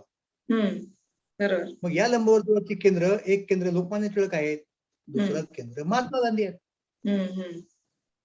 आणि मग त्याच्यात मी बरोबर त्या चौकटीत, चौकट नाही म्हणायचं त्याला, वर्तुळात, लंबवर्तुळात तो इतिहास आणि बसतो ना बरोबर. कारण हे जे स्थित्यंतर होतं ते फक्त राजकीय नेतृत्वाचं नव्हतं, त्याला धार्मिक, सांस्कृतिक, म्हणजे संस्कृती आली. परंतु धार्मिक, उदाहरणार्थ कलेच्या संदर्भातली अशी सगळी परिमाणं होती. सामाजिक, म्हणजे महाराष्ट्रातली अशी एकही गोष्ट नव्हती की जिच्यावरती या नेतृत्वांतरणाचा, पुढारी पालटाचा प्रभाव नाही पडला. म्हणजे तुम्हाला सांगतो, संगीत, नाटक, सिनेमा, खेळ, कपडे लत्ते, वक्तृत्व, कीर्तन, संगीत, प्रत्येक गोष्टीवरती प्रभाव पडला या गोष्टीचा. त्यामुळे आधुनिक महाराष्ट्राचा सांस्कृतिक इतिहास तुम्हाला पाहिजे असेल तर ते लोकमान्य ते महात्मा. आणि त्या इतिहासापर्यंत लोक कसे आले, कसा आला महाराष्ट्र हे पाहिजे असेल तर तुकाराम दर्शन. आणि एकूण महाराष्ट्राची जडणघडण कशी झाली हे पाहिजे असेल तर गरजा महाराष्ट्र. आणि हे झाली 3 महाराष्ट्रासंबंधीची पुस्तक आहेत सरळ सरळ. आणि 4थं पुस्तक आता माझं येतंय, प्रेस मध्ये आहे. ते मी तुम्हाला सांगतो की महाराष्ट्रामधल्या सामाजिक चळवळींचा इतिहास असा स्वतंत्रपणे फारसं कोणी त्याच्या भानगडीत पडलेलं नाही लिहायच्या. राजकीय इतिहास असतो, सत्तांतर असतं आणि त्याला एक अट्रॅक्शन असतं, एक हिरोगिरी असते, कोणीतरी कोणातरी पराभव करतं वगैरे वगैरे. तसं या इतिहासाच्या बाबतीत नसतं. सामाजिक इतिहास, सामाजिक चळवळींचा इतिहास आणि मुख्यत्वे करून समतेचा इतिहास, समतेच्या चळवळी हा संपूर्ण महाराष्ट्राचा, म्हणजे ज्ञानेश्वरांच्या काळापासून तर आज तागायत ऑलमोस्ट. हे मी लिहिलेलं आहे. ती पण माझ्या साप्ताहिक सकाळ मधल्या एक सिरीज होती आणि त्याचं आता पुस्तक 2-1 महिन्यामध्ये आपल्याला मिळेल. महाराष्ट्राची लोकयात्रा. म्हणजे मी अच्छा. महाराष्ट्राच्या संदर्भात 4 पुस्तकं लिहिली सरळ सरळ. हो. ते जसं नेवाड्यांचं चांगदेव चतुष्ट आहे लोकमंत्र, तसं हे आपलं महाराष्ट्र चतुष्ट. सर, डॉक्टर सदानंद मोरे असं म्हटलं की संत साहित्याचे आणि संस्कृतीचे गाढे अभ्यासक, पण त्याचबरोबर तुम्ही कवी पण आहात. संदर्भांच्या शोधात, बखर, वाळूचे किल्ले हे तुमचे कविता संग्रह प्रकाशित आहेत. तर तुमच्या कवितांबद्दल थोडंसं सांगा आम्हाला. हा, कवितांबद्दल जर सांगायचं झालं तर कसं आहे, मी नाटकही लिहिलेली आहेत. हो. म्हणजे आपल्याला एक सतत अभिव्यक्ती ज्याला म्हणतो आपण, मग ती अभिव्यक्ती स्वतःच्या भावभावनांची असू शकते, ती समाजामधल्या स्पंदन आपण कशी आपल्यात घेतोय आणि मग त्याला प्रतिस्पंदन कशी आपण देतोय. तर अभ्यासक म्हणून एक रोल असतोच, परंतु त्याचबरोबर हाही रोल आपल्याला करावा लागतो, करायला पाहिजे. आणि त्याच्यात कुठल्याही प्रकारची विसंगती नाही. मग तुम्ही हे कसं केलं, मग तुम्ही ते कसं केलं, असं नसतं. आपण आपल्या सोयीसाठी कधी कधी वाटून घेतो. सोयीचा मुद्दा असतो. तर प्रत्यक्षात मात्र तसं नसतं. म्हणून मी एक काळ असा होता की मी पूर्णपणे खूप त्या कविता लेखनामध्ये होतो. म्हणजे 3 संग्रह प्रकाशित झाले. नंतर तिन्ही संग्रहाच्या एकत्रित संग्रह सुद्धा औरंगाबादच्या दादा गोरेंनी प्रकाशित केला. अच्छा. आणि मला असं वाटतं की ते बऱ्या कविता आहेत. म्हणजे त्याच्यामध्ये एक असा एक कालखंड होता की मी पूर्णपणे मार्क्सवादाकडे ओढलो गेलो. तर माझी बखर नावाची एक हे आहे, म्हणजे बखर हा कविता संग्रह आहे. तर तो पूर्णपणे तुमच्या लक्षात येईल की तो मार्क्सवादी विचारांच्या भोवती फिरणारा अशा प्रकारचा हे आहे. नारायण सुर्वेंच्या हस्ते त्याचं प्रकाशन झालं होतं. त्या काळात सुर्वे आमच्या दृष्टिकोनातून मोठे असे कवी होते. आणि नंतर गेले काही 2 वर्षामध्ये तुम्हाला सांगतो, मी माझ्या स्वतःसाठीच मी उर्दू मध्ये खूप शेर लिहिले. अगदी म्हणजे किती, एक 2,500-3,000 हजार तरी सहज झाले असतील. तर त्यात आम्ही बघूयात कशा पद्धतीने पुढे येतील, छापून किंवा या याच्यातनं आपल्या इंटरनेटच्या माध्यमातून वगैरे वगैरे. पण तो माणूस मुळात तो कवी जर असेल ना, तर तो कवी दडपून नाही टाकू शकत तुम्ही त्याला, तो स्वतः पण टाकू शकत नाही. येतं ते. सर, एखादा शेर ऐकायला आवडेल ना? ओ माय गॉड, अहो ते आता सांगतो तुम्हाला. अडचण माझी कशी आहे, म्हणजे पाठ तर नाहीत माझ्या. मी तुम्हाला एखादी मराठी कविता लक्षात असलेली ऐकली. शेर यासाठी नाही मी सांगू शकत, कारण ते या माझ्या इन्स्ट्रुमेंट मध्ये आहे सगळे. बरोबर. कविता मला एक मोहलत देणार असेल 2 मिनिटांची. हो, चालेल. मराठी हो, चालेल. मराठी कविता तुम्हाला एकच कविता सांगतो मराठी, आणि आपण मला वाटतं थांबवायला हरकत नाही. मग 7:30 वाजतायत की. कसा वेळ गेला म्हणजे ते भरत वाक्य म्हणूयात. तर मला तुमच्या उजळत्या दिशा या नाटकाबद्दल पण विचारायचंय. तुम्ही आधी कविता. मग नाही, तुम्ही नाटकाबद्दल विचारा आणि मग समारोप आपण कवितेने करू. बरं, चालेल, हरकत नाही. उजळल्या दिशा हे तुमचं बौद्ध तत्वज्ञानावर आधारित नाटक तुम्ही लिहिलेलं आहे, तर त्याच्याबद्दल सांगा आणि मग शेवटी आपण कविता घेऊया तुमची. ओके. हे बौद्ध तत्वज्ञानावरती आहे. हे त्याचं एक सगळ्यात संक्षिप्त डिस्क्रिप्शन झालं. पण फक्त तेवढं नाही, ते महाराष्ट्राच्या दलित चळवळीवरचं नाटक आहे. अच्छा. आणि राजकारणावरचं पण नाटक आहे. दलित राजकारणावरचं नाटक आहे, नुसतं चळवळीवरती बंधन नाही शिवाय. अच्छा. हे कुठनं येतंय ते? मी खूप पूर्वीपासून, लहानपणापासून राजकारणातून जवळून वावरलेलो आहे. मी एका पक्षाचा कार्यकर्ता होतो. मी निवडणुकातून प्रचार वगैरे करत होतो. मला तिकीट मिळालं होतं वगैरे वगैरे वगैरे. ते सोडून द्या विषय. पण त्यातनं मला हे राजकारण खूप जवळून पाहायला मिळालं. मी 10 वर्षाचा असताना आचार्य अत्र्यांनी पुणे मतदारसंघातून लोकसभेची निवडणूक लढवली. ती रिपब्लिकन पक्षाच्या तिकिटावर लढवली. त्यामुळे गावातले सगळे रिपब्लिकन पक्षाची मंडळी जी होती, बाबासाहेब आंबेडकरांच्या अनुयायी, त्यांच्यात मी थेट दाखल झालो अत्र्यांचा प्रचारक म्हणून. कारण अत्रे माझा त्यावेळेला आदर्श आणि रोल मॉडेल होता. तेव्हापासून मला या सगळ्या भानगडी, RPI, त्यांच्यामधली फूट, त्यांच्यामधले गट तट, हे सगळं माहिती होतं. मग नंतरच्या काळात दलित पॅन्थर वगैरे या सगळ्या आणि त्यातले खूप लोक माझ्या खूप जवळचे म्हणजे मित्र अशा प्रकारचे असलेले.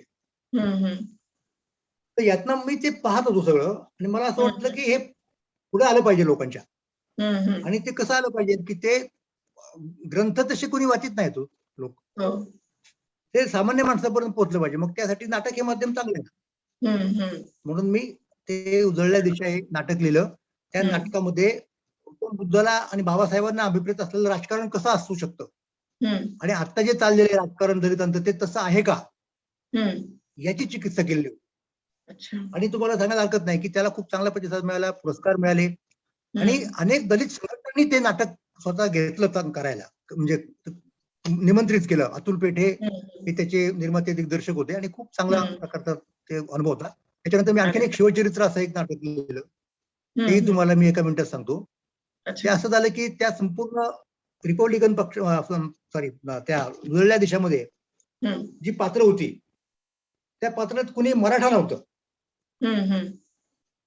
तर आमचे मित्र ते गेले मागच्या वर्षी, सदा डोंबरे साप्ताहिक सकाळचे संपादक, फार माझे स्नेही जवळचे आणि साक्षेपी मनुष्य होता.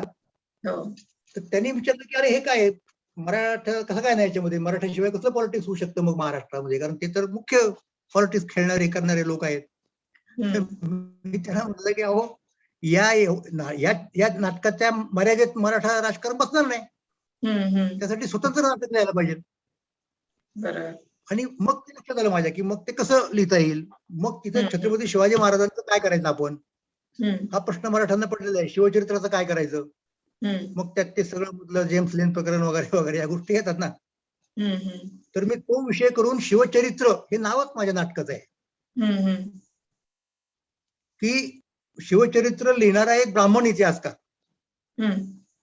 त्याची काय हे होती समाजामध्ये सध्याच्या, असं ते नाटक माझं होतं.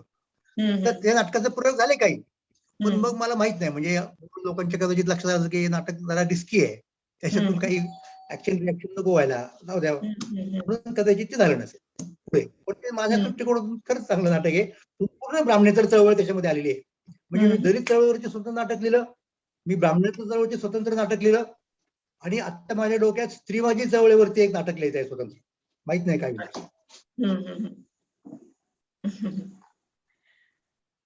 सर, आपला वेळ संपत आलाय, आपल्याला वेळेचं बंधन नाहीये खरं तर, आणि मला सर्वच प्रेक्षकांना सांगायला आवडेल वेळ पाळूया, पण मला वाटतं की प्रत्येक प्रश्नावर 1 तास सर बोलू शकतील, इतके त्यांच्याकडे संदर्भ आहेत आणि इतका ज्ञानाचा खजिना त्यांच्याकडे आहे. पण आपल्याला मर्यादा आहे, तर आपण काही जणांचे प्रश्न घेणार आहोत सर. तर आधी तुमची कविता ऐकूया.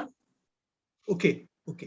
कविता अशी होती की मला प्रेझेंट देण्याचा तुझा हट्टच असेल, मला प्रेझेंट देण्याचा तुझा हट्टच असेल तर एक कॅलेंडर दे. मला प्रेझेंट देण्याचा तुझा हट्टच असेल तर एक कॅलेंडर दे, ज्यात मला माझे हरवलेले दिवस सापडतील. वा, क्या बात. खूप छान. धन्यवाद. सर, तुम्ही इतके व्यग्र असता कामामध्ये, प्रोजेक्ट्स मध्ये वेगवेगळ्या, तरीही आम्हाला इतका वेळ दिलात तुम्ही आणि मनमोकळेपणाने आमच्याशी गप्पा मारल्या. मी तर खरं तर नवखी आहे, पण तुम्ही मला खूप छान प्रतिसाद दिला, खूप छान वाटलं. आणि आपण आता काही प्रेक्षकांचे प्रश्न घेणार आहोत. मी ज्यांचं नाव घेईन त्यांनी कृपया स्वतःला अनम्यूट करून प्रश्न विचारावा. पहिला प्रश्न आपल्याला बेळगाववरून किशोर काकडे विचारणार आहेत, त्यानंतर संजय गावकर यांनी तयार राहायचंय. सर नमस्कार, आजचा कार्यक्रम फारच सुंदर झाला. तुम्ही मगाशी राजाराम शास्त्री भागवतांचा उल्लेख केलात आणि तुम्ही म्हणालात की राजाराम शास्त्री भागवत हे त्यावेळी किंवा आजही लोकांना परवडणारे नव्हते, असं ते काय म्हणाले, एका शब्दात सांगू शकाल का? की ज्याने हा. आणि दुसरी गोष्ट, आपल्यावर मोगलांनी राज्य केलं, पोर्तुगीजांनी राज्य केलं, ब्रिटिशांनी राज्य केलं, पण आपल्या महाराष्ट्रात आणि देशात ब्राह्मणवाद आणि ब्राह्मण द्वेष का बरं आहे, त्याची कारण काय? नाही, अशा या प्रश्नात मी त्याला ब्राह्मणवाद ब्राह्मण द्वेष असे काही शब्दप्रयोग करणार नाही. खूप गुंतागुंतीचे मुद्दे आहेत ते, दोन्ही बाजूंकडे काही ना काही म्हणण्यासारखं असतं आणि याचं उत्तर असं प्रश्नोत्तराच्या स्वरूपात एका ह्याच्यात नाही देता येत. धन्यवाद सर, धन्यवाद. पण पुढच्या प्रश्नाकडे वळूया. संजय गावकर, तुम्ही प्रश्न विचारा स्वतःला अनम्यूट करून. त्यानंतर दिनेश मोरे यांनी तयार राहायचे. संजय गावकर.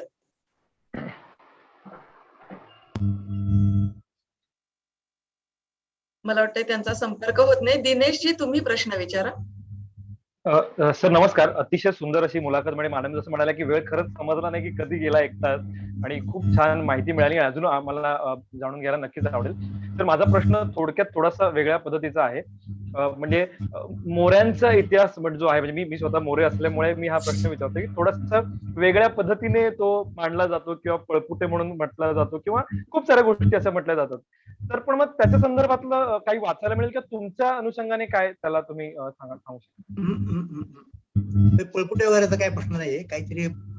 पण मला असं तुम्हालाच म्हणायचं की कशाला अडकून पडता याच्यामध्ये. ओके, ठीक आहे, म्हणजे आपलं एक घराणं असतं, आपलं एक काम असतं, त्याची आपण दखल घेतो, पण त्याच्यात नाही गुंतून पडायचं आहोत. Thank you sir. तर एक छोटासा फक्त ह्यालाच अनुषंगान मॅडम प्रश्न नाही विचारायचे, फक्त छोटीशी गोष्ट मग ही होती. सर 2 कॉन्सेप्ट जस्ट म्हणजे शिकण्यात आल्या होत्या. ते म्हणजे एक आहे कॉन्सेप्ट की म्हणजे आपण चांगले तर जग चांगलं असं आपण म्हणतो, आणि दुसरं म्हणजे तुम्ही शाकाहारी आहात म्हणजे वाघ तुम्हाला खाणार नाही का, तर ही वाली एक कॉन्सेप्ट आहे. तर मग कुठल्या पद्धतीने सर या आजच्या तरुण म्हणजे मी कसं आहे की संपूर्ण समाज कधी एका कॉन्सेप्टने चालत नाही. लक्षात घ्या, कुठलाही समाज एकमेव कन्सेप्टनी चालत नाही. पण कसं असतं की जे त्या कन्सेप्टचे पुरस्कर्ते असतात ते त्याच्यावरतीच भर देतात, कारण त्याशिवाय त्याचा प्रचार नाही होणार ना. ओके, त्यांचं कामच असतं ते. मुद्दा आपला आहे की आपण मग त्यातलं काय घ्यायचं काय नाही घ्यायचं, हा तारतम्याचा मुद्दा असतो. तुम्ही म्हटलात त्या दोन्ही गोष्टीमध्ये काही प्रमाणात तथ्य आहे ना, पण त्यातल्या एकमेव गोष्ट सत्य असं नाही होत. अच्छा, समाजामध्ये इतकी व्हरायटी असते, तुम्हाला सांगतो. बहुता छंदाचे बहुवसे जन, नये वाटू मन तयास हवे, असं तुकाराम महाराज म्हटलेले. तुम्ही कोणाचं स्वीकारणार? एकदम सांगत असतो आणि सांगतच राहणार. आपण कशात अडकून नाही पडायचं. आपल्याला जे बरोबर वाटतं ते करावं असं. तारतम्याने आपल्या बुद्धीने सत्य असत्याशी मन केले ग्वाही, मानियले नाही बहुमता. उद्या बहुमत जरी म्हणायला लागलं की ते आपण चांगलं, तरी आपण त्याच्या मागे जायचं नाही. उद्या बहुमताने म्हणायला लागले लोक मागासल्याबद्दल तुम्ही आता म्हटलात, तरी आपण त्यांच्या मागे जायचं नाही. त्यावेळेला जे योग्य असतं, जे दिसतं आपल्याला प्रत्यक्ष, त्याचा विचार करूनच आपल्याला निर्णय घ्यावे लागतात. मग ते समाजकारणातले, राजकारणातले कुठले का असेना. धन्यवाद सर, खूप छान. थँक्यू सो मच विश्व मराठी परिषद, आणि धन्यवाद सर. नितीन अवताडे, तुम्ही प्रश्न विचारा. नमस्कार ताई. नमस्कार सर. मी नितीन अवताडे सोलापूर मधून बोलतोय. सर, देशाच्या जडणघडणीमध्ये मराठ्यांचं योगदान खूप महत्वाचं आहे, आपल्या आजच्या विचारातून समजलेलं आहे. महादाजी आणि राजारामांविषयी देखील आपण आपलं मत व्यक्त केलं. मग यांचा इतिहास केंद्रस्थानी येण्यासाठी आपल्याला काय करता येईल सर? आणि दुसरा माझा एक असा प्रश्न आहे त्याला जोडून, सुरुवातीला तुम्ही म्हणालात की भारतीय संस्कृती आपण श्रेष्ठ म्हणायची नाही, परंतु जगानेच आपली भारतीय संस्कृती श्रेष्ठ मानलेली आहे. अशा अवस्थेमध्ये आपण आपली संस्कृती श्रेष्ठ मानलीच पाहिजे असं मला वाटतं सर. नाही, जगाने वगैरे मानलेली असं काही नसतं बरं का. हे आपलं काहीतरी संस्कृती अभिमानी जरा जास्त फुगून सांगतात. चीनचे लोक म्हणतील का भारताची संस्कृती जगात श्रेष्ठ आहे म्हणून? सगळ्या कशी म्हणतील? नाही म्हणत. त्यामुळे असल्या भडक विधानांच्या मागे खरंच जाऊ नये आपण. हो सर. नका जाऊ. तर तुमचा जो मुद्दा होता ना मगाचा, की इतिहासाच्या संदर्भातला होता ना? हो सर. हा, काय नेमका होता? 2 प्रश्न एकदम विचारल्यामुळे अगदी दिल्लीच्या तख्तावर कोणी बसावं हे देखील मराठ्यांनी काय करायचं. बरोबर. हो. आता मी माझ्यापुरतं सांगतो. हो. की मी काही वर्ष महाराष्ट्र राज्य पाठ्यपुस्तक महामंडळाच्या बालभारती त्याच्या माध्यमातून सगळी पुस्तकं तयार होतात. टेक्स्ट बुक ज्याला म्हणतो आपण, पाठ्यपुस्तकं. तर त्यातल्या इतिहास विषयाचा मी अध्यक्ष होतो. काही दिवस सभासद होतो, मग अध्यक्ष झालो. तर मी तिथे असताना सगळ्यांच्या संमतीने अर्थात हे पाहिलं की मराठ्यांच्या इतिहासाला योग्य स्थान मिळेल, पहिली गोष्ट. आणि इतकंच नव्हे तर मी हेही पाहिलं की हा इतिहास किमान हे जे काय ते NCERT वगैरे भानगडे असतात दिल्लीत, CBSE वगैरे पुस्तकं तयार होतात, तिथेही तो आला पाहिजे. त्यासाठी मी एक वैचारिक चळवळ केली महाराष्ट्रामध्ये. मी आणि आमचे मित्र पांडुरंग बलकवडे त्याच्यामध्ये होते. त्यांनी लिहिलं, लोकांच्याकडे पिटिशन्स लिहिली, पत्र लिहिली, अर्ज लिहिली, आणि त्याचा परिणाम म्हणून.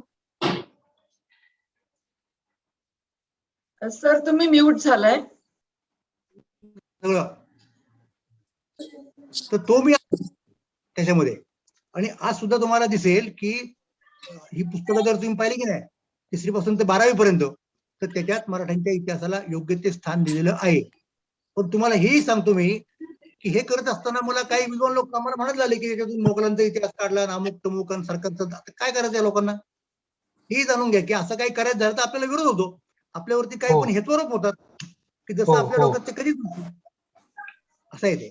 तर हे आपण आमच्या पद्धतीने आम्ही केले. मी त्याच्या बाबत समाधानी आहे, कारण मला जेवढं करायचं तेवढं मी केलेलं आहे. आता बाकीच्यांनी कसं करायचं हे मी कसं सांगू. हो सर, पण एवढं योगदान असताना देखील आपण आपला इतिहास का समोर आणू शकत नाही, हाही तितकंच म्हणजे प्रश्न आहे. तुम्हाला खरं कारण सांगू का? हो सर. खरं कारण असं आहे की महाराष्ट्राचा इतिहास हा जातीग्रस्त इतिहास आहे. प्रत्येक जात असं दाखवते की आमच्या जातीचा पराक्रम खरा आणि बाकीच्या जातींचा खोटा. किंवा जे चांगलं केलं ते आम्ही केलं आणि वाईट केलं ते दुसऱ्याने केलं. ही अशी जोपर्यंत वृत्ती आहे, आपण जोपर्यंत महाराष्ट्राला महाराष्ट्र म्हणून पाहत नाही तोपर्यंत असंच राहणार. दडपणा करा, भांडणं मारामारी. हो बरोबर आहे. ही वैचारिक पातळी लोकांची जोपर्यंत बदलत नाही तोपर्यंत हे असंच होणार. हो धन्यवाद सर, धन्यवाद. खूप खूप आभार आहे सर, धन्यवाद. संयोजकाचेही आभार. धन्यवाद. राजेंद्र पोळ तुम्ही प्रश्न विचारा, त्यानंतर ज्ञानोबा ढगे यांनी तयार राहायचं. नमस्कार सदानंदजी. बऱ्याच दिवसांनी मराठीतून लाईव्ह मुलाखत ऐकतोय सियाटलहून. माझा प्रश्न असा आहे की तुकारामांची, शिवरायांची, विविध सावरकर ही जी महाराष्ट्राच्या इतिहासातली रत्ने आहेत, जी देशासाठी, विश्वासाठी एक स्वतःच्याच पायावर आज पण उभी आहेत, पण हे असताना पण समाजामध्ये एकात्मता होती आणि आहे, हा माझा एक मुख्य भावना आहे. इतर समाजांच्या मानाने तरी महाराष्ट्रातील समाजामध्ये स्वतःच्या कर्तृत्वावर, भक्तीवर, कर्मावर अतूट विश्वास आहे, लढण्याची तयारी आहे. तर ह्याच्यामध्ये एकात्मता असताना एक केंद्रीय राजकारणामुळे किंवा अन्य कारणामुळे असं सगळा देशच जरा विभाजित आहे. हे मराठ्यांनी कसं नेतृत्व घेऊन पुढे काय करावं ह्याच्यातून, कारण जातीग्रस्त हा लादलेला भाग आहे मला जरा वाटतो, कारण ते कास्ट रिझर्वेशन इंग्रजांनी आणलेलं वगैरे. तर तो हे जे परकीयांनी लादलेले काही विकार काढून समाज एकात्मतेने कसा जिवंत करावा, ह्याबद्दल आपले विचार प्लीज. नाही, पहिली गोष्ट अशी आहे की ते परकीयांनी लादले वगैरे हे काही खरं नाही. ते आपल्यामध्ये होते आधीच, परकीयांनी ते मोठे केले त्यांच्या फायद्यासाठी. आपण काय धुतल्या तांदळासारखे शुद्ध आहोत आणि बाकीच्यांनी आपल्यावरती रंग फेकले असं अजिबात नाहीये. आपल्यातही बऱ्यापैकी कलात्मकता होतीच अशा प्रकारची. आता कसं करायचं हे, अरे बापरे, हे म्हणजे तुम्ही फारच भलत्या माणसाला भलती गोष्ट विचारताय. मी काही सामाजिक किंवा राजकीय नेता नाही, मी आपला साधा अभ्यासक आहे. मी काय सांगणार? तुम्ही मोठमोठ्या नेत्यांना विचारा, राजकारणात नाही विचारा, तुमचा काय प्रोग्राम आहे, तुमच्या पक्षाचा काय प्रोग्राम आहे, नाही का? मी काय सांगू शकतो याच्याबद्दल?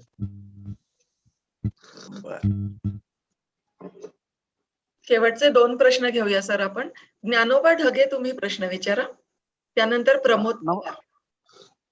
नमस्कार सर, ज्ञानोबा ढगे नाशिकहून बोलतोय. बोला.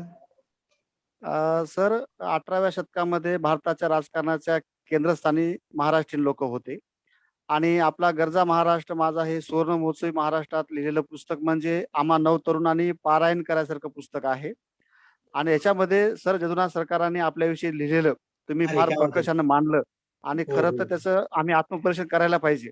थँक्यू. सर आता सुवर्ण महोत्सवामधला महाराष्ट्र तुम्ही पाहिलेला आणि तुम्ही बरोबर अपेक्षा काय सरकारने आपल्याकडे व्यक्त केल्या आणि आपण कसे कमी पडलो ते खूप छान मांडलेलं सांगितलेलं आहे. आता 1960 सॉरी 60 मध्ये महाराष्ट्र गेलेला आहे, 61 लागलेली आहे महाराष्ट्राला. आता 61च्या उंबरठ्यावर तुम्ही महाराष्ट्राच्या भवितव्याकडे कसे पाहता आणि तुम्हाला काय वाटतं?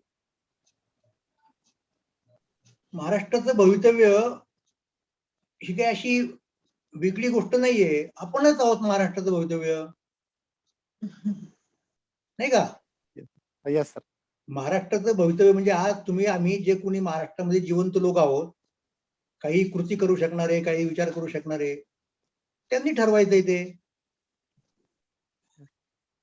म्हणजे काय म्हणत त्याला नुसतं विशफुल थिंकिंग होणार नाही, हो बरोबर. नाही का? Yes sir. हे प्रत्यक्ष कृतीचा मुद्दा आहे आणि ती आपण करायची आहे. आणि मी माझ्यापुरतं सांगतो बाबा, मी आपलं नक्कीच एवढं सांगून मोकळा होऊ शकतो की मी माझ्या परीने केलं नाही करायचं तेवढं. बाकीच्यांना करायला लावा, करायला लावा. नाही आता जो नवयुवक जो आपला आता महाराष्ट्रात तयार होतो आहे आणि तो सगळं सामाजिक, आर्थिक, सांस्कृतिक सगळं पर्यावरण पाहतो आहे, सगळ्या गोष्टी पाहतो आहे. हो. तर त्याच्या उज्ज्वल भवितव्यासाठी तुमच्यासारखे तुमच्या विचारावरती आमचं भरण पोषण होतो आहे आणि तुम्ही आमचे मार्गदर्शक आहात. तर एक अधिकारवाणीनं सर तुम्ही जे सांगाल ते खरं तर हे युवक आपल्या अनुभव हे करतील, ते अनुसरण करतील. धन्यवाद. मी आता एकच वाक्यात सांगेन की हे जे तुम्ही म्हणतात ते आजचे जे प्रश्न आहेत ना, त्या अनेक प्रश्नांचा संबंध जातीशी लावून लोक मोकळे होतात. म्हणजे तुम्ही भांडा एकमेकाशी, येस तर आपण ते थांबवलं पाहिजे. बरोबर. हे खऱ्या प्रश्नांना दिलेली खोटी उत्तरं जोपर्यंत आपल्याला समजत नाही की ती खोटी आहेत, तोपर्यंत आपली प्रगती होणार नाही. आणि अशा प्रकारची खोटी उत्तरं राजकारणी वगैरे लोकांना सोयीची असतात ना, त्यांना काही जास्त भानगडीत पडावं लागत नाही. मग ठरवायचं नवयुवकांनी की ही खऱ्या प्रश्नांची खोटी उत्तरं आपण खरी मानायची आणि एकमेकाची काय फोडायची डोकी फिकी, की खरंच त्याच्या मुळाशी जायचं आणि पाहायचं काय नेमकं आहे ते. अगदी बरोबर. ह्याच्यापेक्षा काय सांगणार आपण. Thank you sir. Thank you. Pramod Pawar शेवटचा प्रश्न विचारतील. सर नमस्कार, मी प्रमोद पवार बोलतोय. बोला. तुम्ही संत साहित्याचे अभ्यासक गाडे आहातच, त्या अनुषंगाने एक प्रश्न विचारतोय. आळंदी पंढरपूर जी वारी आहे ती वारी नारायण महाराजांनी ती सुरू केली होती. ती पादुका डोक्यावर घेऊन जायच्या पंढरपूरला वगैरे, आळंदीवरनं म्हणजे सॉरी देहूवरनं यायच्या, आळंदीतून ते बरोबर एकत्र जायच्या. तर त्याला पूर्वी अशी काही शिस्त नव्हती. नंतर ती शिस्त हैबत बाबा महाराज आले, त्यांनी ती लावली. तर नाही थांबा, असं नाही आहे. ते वारी ही फार जुनी गोष्ट आहे. ज्ञानेश्वर महाराज, नामदेव महाराजांच्या अगोदर पासूनची गोष्ट आहे, तेव्हापासून शिस्त आहे. ही हैबत बाबांनी शिस्त लावली असं चुकीचं म्हणणं आहे. कोण म्हणते असं? नाही त्याच्यामध्ये नाही ऍब्सोल्युटली नाही, एकदम चुकीचं विधान आहे. त्याच्यामध्ये हैबत बाबा महाराज, शितोळे हैबत बाबांनी सारखा ज्ञानेश्वर महाराजांची पालखी स्वतंत्रपणे सुरू केली, हे त्यांचं योगदान आहे. शिस्त बिस्त लावणारे ते नव्हे, शिस्त आहेत पहिल्यापासून. म्हणजे हे हैबत बाबा महाराजांनी काय केलं, म्हणजे त्यांचा रोल काय? त्यांचा रोल म्हणजे ह्या ज्या दोन पालख्या एकत्र, दोन पालख्या नव्हत्या, एकच पालखी होती. एकच पालखीमधनं दोन्ही संतांच्या पादुका जायच्या. ते पालखी नेण्याचं ती सुरुवात नारायण महाराजांनी केली. वारी त्याच्यापासून अगोदर 300-400 वर्षापासून कमीत कमी आहे. वारी होतीच ना, तर वारीला पालखीची जोड दिली. आणि मग पुढे काय झालं माहितीये का, बरेच दिवस हे सरळ चाललं होतं. 1830च्या दरम्यान हे जे लोक त्यातले मुख्य होते, देहू देवस्थानचे जे लोक होते की नाही, तुकाराम महाराजांचे वंशज, त्यांच्यात काही काय म्हणतात त्याला मान पान अमुक तमुक अधिकार आपले त्याच्यातून थोडीशी कुरबुर व्हायला लागली. सगळीकडे होत असते, त्याच्यात काय विशेष नाही. तर मग त्याचा उपसर्ग होऊ नये सोहळ्याला म्हणून हैबत बाबांनी ज्ञानेश्वर महाराजांची पालखी स्वतंत्रपणे सुरू केली.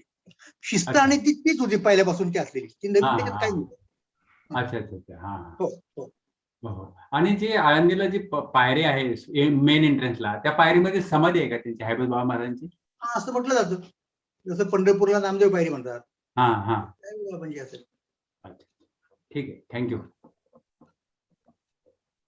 Thank you sir. धन्यवाद. सर, आपल्याला वेळेची मर्यादा आहे, त्यामुळं आपण आज इथंच थांबूया. खरं तर या गप्पा कधीच संपू नयेत, इतका साठा तुमच्याकडे आहे ज्ञानाचा, पण आपल्याला वेळेची मर्यादा पाळावी लागेल. पुन्हा कधीतरी आपण एखादी विस्तृत मुलाखत आयोजित करूया. आज इतक्या मनमोकळेपणाने तुम्ही आमच्याशी बोललात आणि एवढा वेळ आमच्यासाठी काढलात, याबद्दल खूप मनापासून आभार मानते. सर्व सहभागींचेही मनापासून आभार. पुढच्या शुक्रवारी पुन्हा भेटणार आहोत एका नवीन वक्त्यासोबत.